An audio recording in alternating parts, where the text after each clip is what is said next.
What's good? What's good, everybody? Welcome back to another episode of The Urban Platform Speaks. Make sure to like and subscribe as you tune into the channel and you check out the content. And with that being said, man, I want to talk about a subject that I was discussing with some friends of mine, right? And we were discussing LeBron James his and his financial situation, right? At what comes after he leaves the NBA. How will will he be able to still generate the same amount of really the same amount of money when into retirement, right? And the discussion came about because I was telling people that most times when you think about like big business titans, a lot of times when they retire from their business, they put themselves in a position where they wind up making more money in retirement than they do while they're actively working. And so I gave an example of what's the guy name? The guy who owned Standard Oil, Rockefeller, John D. Rockefeller, right? Back in the day when John D. Rockefeller owned Standard Oil, you know, he he had to go to court for like some antitrust rules because they said that he was just freezing everybody out of the oil um, industry, right? He was monopolizing it, right? And so he had to break his company up, sell some of his company, but he broke it up into a bunch of smaller companies, which to this day, like their family still own and control a lot of the oil, right? The oil refineries anyway. And so he wound up the deal that he cut with the government, he wound up making more money into retirement than he did even when he was when he was running it. Same thing for the guy who runs Microsoft, right? Bill Gates. He retired from Microsoft and set it up so he's making more money after his retirement. And I think it'd probably be in the same way for Mark Zuckerberg, right? So I was like, the only and now basketball players, and then so I say, well, with basketball players, it can work the same way. And how do basketball players set it up so that like once they go into retirement, they make more money in retirement than they did while they were playing, right? And so I told him is you have to have that as a basketball player, you have to have that fan base. And that's where your equity is. You build your equity in your fan base. So you always had that leverage and you can always tap into that market because the people love you, right? And so that's how basketball players, and not just but athletes in general, like great athletes in general, they are able to tap into that, right? And so my friend said, well, LeBron James signed a $1 billion lifetime contract with Nike, right? And I tried to explain to him, I said that like when you sign these contracts, you sign a contract with Nike or any athlete that signed a contract, with those contracts come, they have different clauses and you have to meet certain thresholds. So just because it's a company like Nike is not just going to give LeBron James a $1 billion lifetime contract if there are not some contingencies or some type of thresholds or he have to meet some type of numbers, right? You just can't, they're not going to give him that contract and say, all right, this is $1 billion, and we're going to give it to you throughout the life. Think about it. LeBron James is still in the NBA now, and he's not even outselling Michael Jordan or Steph Curry. Well, Steph Curry before he was with Under Armour, right? But he's not outselling Michael Jordan. So if he's not outselling Michael Jordan, and Michael Jordan hadn't played basketball since 2002, right? And here he is, LeBron James then played from 2003 up until now, and even through the prime, and still couldn't catch up with Michael Jordan. So just do it make sense? I asked him, do it make sense for Nike to continue to pay LeBron James? You know, it, from a business standpoint, it don't make sense, right? And so I'm telling, and I made this video because it's there are clauses in these contracts. And so even under the best of circumstance, when you think of these contracts that these shoes like Nike, I'm gonna just stick with Nike, right? The high cost of endorsing like one athlete nowadays is not really worth it, right? These companies like Nike can spend a lot of money endorsing one athlete, and then something will happen to that athlete, and all the money that Nike has invested will go down the drain. For instance, Ja Morant. Ja Morant has some issues off court.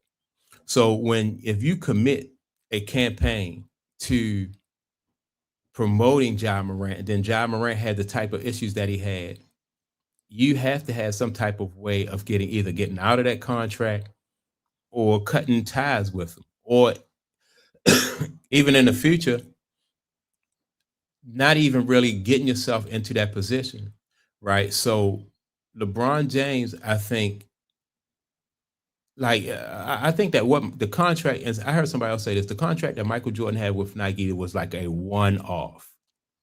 It just was a one-off. Like Nike will never, no tennis shoe in the world will ever do that again with with the athlete. And even if they wanted to, because of the way things are set up now, like number one is a risk to their brand to be so connected and so invested in an athlete like that. That's number one. Number two, people don't even shop the same way they shop. Consumers don't shop the same way they shop back when Michael Jordan was when Michael Jordan was doing his thing. Like Nike, Gatorade, and the NBA, all those sponsors, like they can plaster, it was a campaign, they could plaster Michael Jordan face all over the world, right? Because this is where everybody went to see Michael Jordan. They went to see like wherever they didn't have so many different places to present Michael Jordan. And nowadays with social media, you can take and use a an influencer, somebody with a large following, and you can pay them like a fraction of the money that you pay an athlete, market your product or your service, your merchandise, you can market it to them with nowhere near as much of the overhead or the cost. That's number one. Number two, if something happened to that person, or if that person fall off, or you can just cut them off. Like the deal is off, and you're not stuck with a whole bunch of uh t-shirts with LeBron James face on it, or Ja Morant face on it, because you're just marketing. You're like Nike. You're marketing Nike, yeah, and you're marketing through an influencer. And if that influencer image gets stained in any kind of way, then all you have to do is just break ties, and that's it. You already didn't have to spend any money far as like campaigning and promoting that person. That person is campaigning and promoting themselves. So the market now is different, right? But even still, with the market being different, LeBron James could have done some things to set himself up, whereas though it would have given him leverage when like if he wanted to negotiate or wanted to maintain a position like, like relevance. But he didn't do that, you know. And so because he didn't take those steps, he didn't follow Michael Jordan's lead, Magic Johnson lead, and all those guys, Nike can now just really just phase LeBron James out. And like I said, even under the best of circumstances, with the market changing and the way that they want to market and present people, LeBron James still could have had some relevance. But none of these big corporations or businesses that want to sponsor LeBron James they don't really need LeBron James anymore. They don't really need even the younger guys that are coming in, like Victor Wembanyama and all those guys.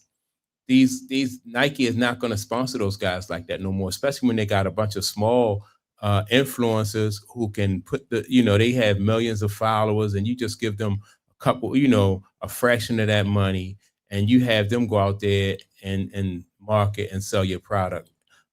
It's just changed.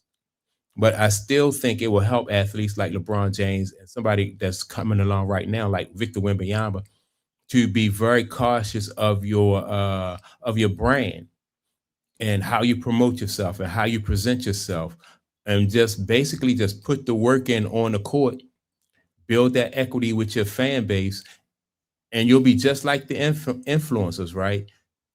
You build that equity with your fan base, and then you can go to somebody like Nike and say, look, this is how much my fan base love me.